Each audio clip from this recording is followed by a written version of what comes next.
राष्ट्रीय खाद्यतेल अभियान तेलबिया या नवीन अभियानाला मंजुरी दिली आहे। यात समूह आधारित कार्यक्रम राबवण्यात येणार आहे।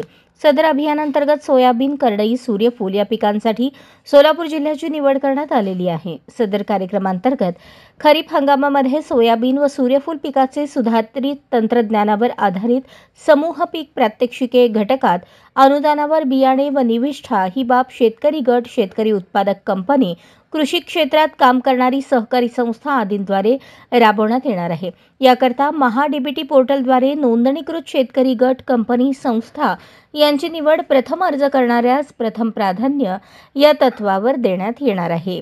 शेतकरी गट, शेतकरी उत्पादक कंपनी, कृषी क्षेत्रात काम करणारी सहकारी संस्था 31 मार्च 2024 पूर्वी नोंदणी असणे आवश्यक आहे।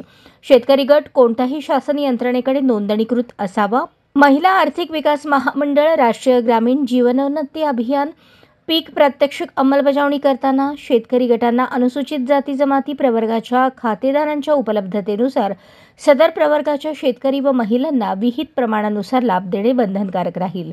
तसेच दिव्यांग लाभार्थ्यांना प्राधान्य देण्यात यावे। सदरील शेतकऱ्यांच्या गटामध्ये समावेश नसल्यास नव्याने नोंदणी करून समावेश करावा।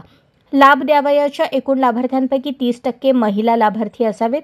निवड झालेल्या शेतकरी गट, शेतकरी उत्पादक कंपनी, कृषी क्षेत्रात काम करणारी सहकारी संस्था यांनी योजना मार्गदर्शक सूचनेप्रमाणे दिलेल्याप्रमाणे प्रपत्र 1 नुसार हमीपत्र द्यावे।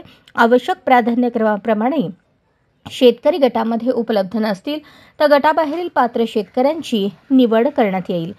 निकषानुसार जिल्ह्यातील पात्र शेतकरी, शेतकरी उत्पादक कंपन्या, कृषी क्षेत्रात काम करणारी सहकारी संस्था यांना आवाहन करण्यात येते की या घटकांचा लाभ घेण्यासाठी अधिकाधिक लाभार्थ्यांनी महाडीबीटी पोर्टलवर https://mahadbt.maait.gov.in या संकेतस्थळावर अर्ज करावेत।